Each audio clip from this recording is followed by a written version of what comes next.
Let's check out another part of Dream, which has a shorter thread. Which part is it? It's about Jia Zhen buying an official position. Who did he buy it for? He bought it for his son Jia Rong. So, how did this happen? Why would he buy an official position for his son Jia Rong? It's because Jia Rong's wife, Qin Keqing, passed away. Among the 12 beauties of Jinling, Qin Keqing was the first to pass away. How did she die? She hanged herself. However, the book doesn't describe it this way, because Zhiyan Zhai advised Cao Shuoqin not to portray her as committing suicide by hanging, and to pardon her. We're checking out a note from Zhiyan Zhai. He had penned a comment on a chapter in an early manuscript of Dream, which is named A New Commentary on the Stone Chronicles. What was the title of this chapter? Qin Keqing's Scandalous Death at the Fragrant Heavenly Pavilion, the author's original take on the matter. So, Cao Shuoqin seems to have written like a historian here, telling it like it is, right? The old man, Zhiyan Zhai, calls himself an old man.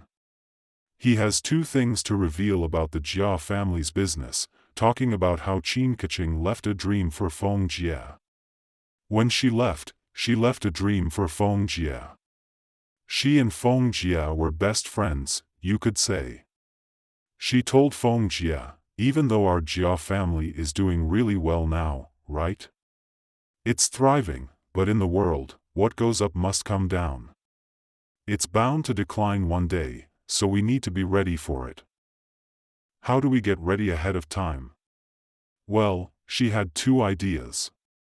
First off, she said we should grab more ancestral land for our offerings. See, back then, if a family got in trouble, the authorities could seize their stuff.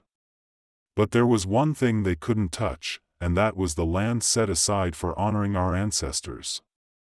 So, while we've got the cash, we should snag more of that land. Her second idea was about how the Jia family's branches are doing pretty well, right? There are loads of relatives, and if everyone chips in, we could set up a school. Then, when the family falls on hard times, our future kids will still have land to farm and books to read. That way, the family can keep on with farming and education. It's a shot at making a comeback. She told Feng Jie about these ideas in a dream, and Feng Jie really listened up. Unfortunately, in the end, nothing came of it.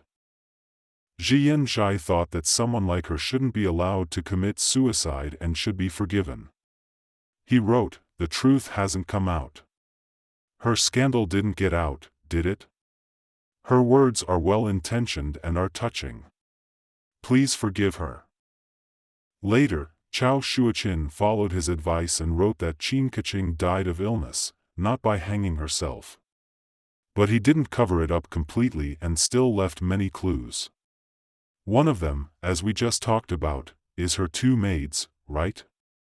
Why did one of them die by hitting her head on a pillar? And why did another insist on becoming her adopted daughter? All for the sake of saving their futures, right? Also, it said that even after Qin Keqing's death, the current book version still writes it like this, and it hasn't been completely covered up. It's mentioned that Jia Zhen, the father-in-law, cried like a child, but there's no mention of Jia Rong. Jia Rong's own wife left, and there's not a single word about how Jia Rong was doing. Instead, it's written that Jia Zhen cried like a tearful person, very unbearable, and all of this hasn't been covered up. When Jia Zhen saw his daughter-in-law pass away, he was really upset, considering their relationship and all. So he said he'd go all out to make the funeral a big deal, and even picked out a fancy Nanwood coffin. Later, Jia Zhen from the Rong mansion told him that such an expensive coffin was not commensurate with the girl's status. But Jia Zhen was like, "I don't care, I want it, no matter the cost." Everything seemed to be sorted, but there was one thing that bothered Jia Zhen. What was it? His son Jia Rong had a really low-ranking job, just a gate supervisor. With such a lowly position, the funeral procession and the official position appearing on the memorial tablet would be unimpressive. Jia Zhen didn't like that, so he had this idea to buy a higher official position for his son. Sure, let's dive into this part.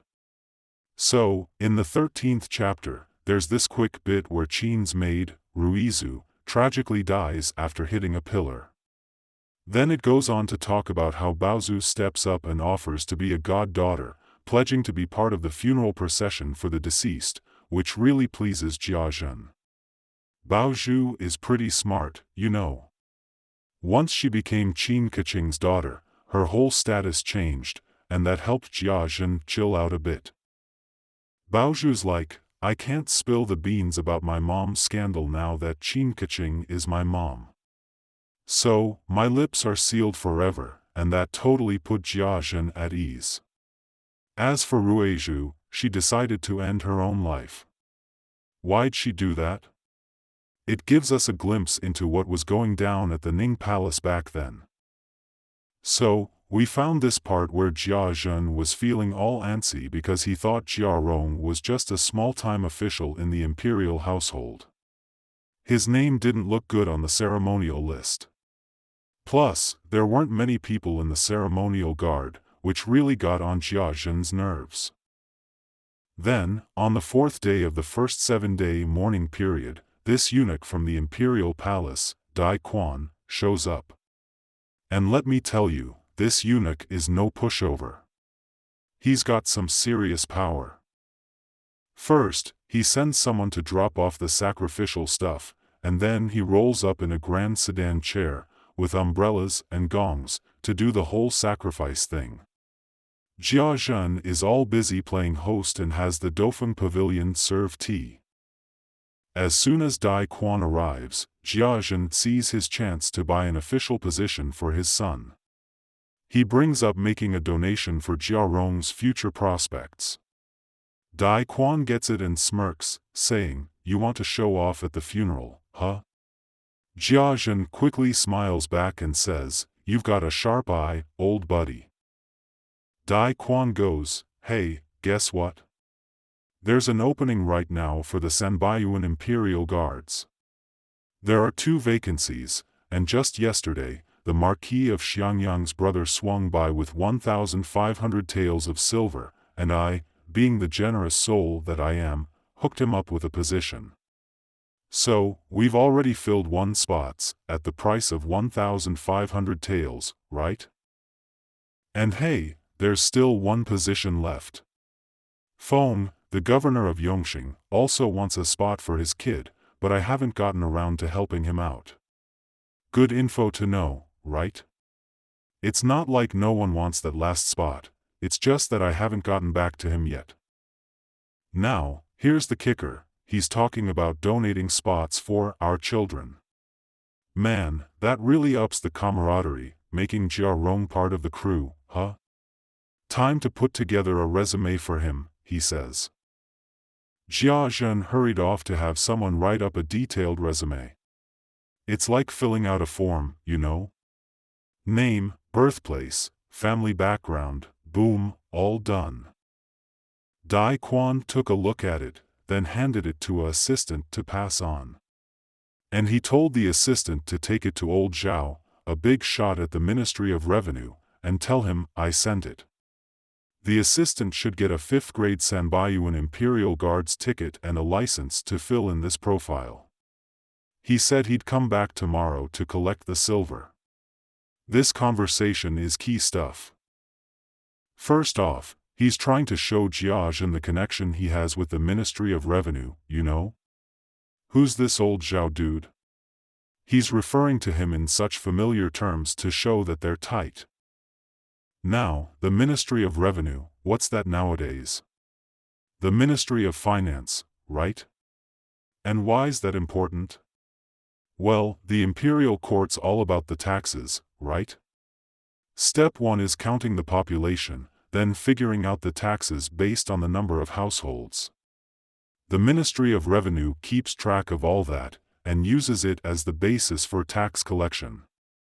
So, it's basically the Ministry of Finance. And what about the Ministry of Personnel? That's what we call the Ministry of Organization, or the Ministry of Human Resources these days. So, in essence, the Ministry of Revenue is the Ministry of Finance. So, back in the day, there were some official positions up for grabs in the court, and technically, it wasn't illegal.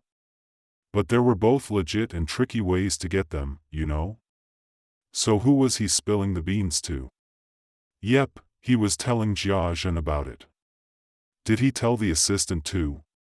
Hey, give me a license, fill out the form, and I'll swing by tomorrow to trade it in for silver.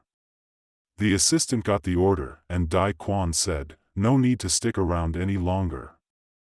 Jia Zhen couldn't keep him there, but he wasn't done yet. Just as he was about to leave in his sedan chair, Jia Zhen asked, should I head to the ministry to deliver the silver, or should it be delivered straight to your mansion? Now, that's an interesting question, right? Who did he ask? He asked Dai Quan. I can just go to the Ministry of Finance or the Ministry of Revenue to deliver the silver. That's the straightforward way. Or should I bring it directly to your honor's place? Why did he ask?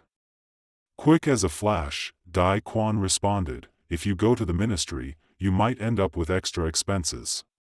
It'd be better to just bring 1,200 taels of silver to my house. Pretty interesting, huh? He knew why Jia Zhen was asking him this, right? To haggle. So, it's better for you, if you go to the ministry, you might have to shell out extra cash, but if you come to me, there's an added bonus. The amount drops from 1,500 taels to 1,200 taels, so Jia Zhen successfully talked his way into a 300 tael reduction. And with that, the story wraps up pretty quickly. So, way back when, I was in this class full of entrepreneurs, and I asked if anyone had ever done something like that. A bunch of people raised their hands, they had done it.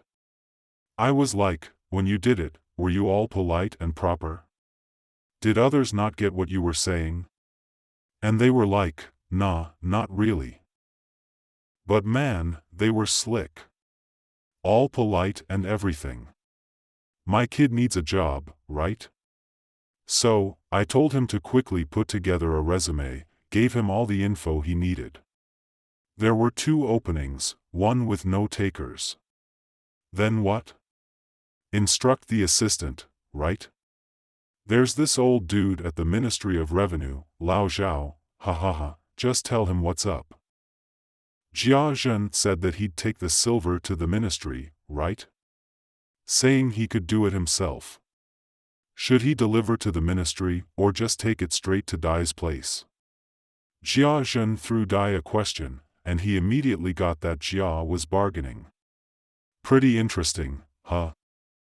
In Dream of the Red Chamber, there are a lot of these kinds of narratives, and when you come across them while reading, it's really interesting. For example, there's the story of how Feng Jie arbitrated the lawsuit where the 2 families argued over the marriage of a daughter. It ended with both families in a bitter dispute, and tragically, the couple involved ended up committing suicide. In the end, both families were left with nothing. Feng Jie took the 5,000 taels of silver for no reason and even told the old nun who brought her the lawsuit, I don't want this money anymore, do I? She was just giving a small reward to her errand runner with that 5,000 taels of silver. But actually, she had wanted the silver, right? After that incident, she grew bolder and bolder. There are quite a few side stories like this in Dream. What do we call them? Social realism. So, for the narrative part, we can just discuss it in 2 paragraphs, right? Okay, let's move on to the 3rd lecture now.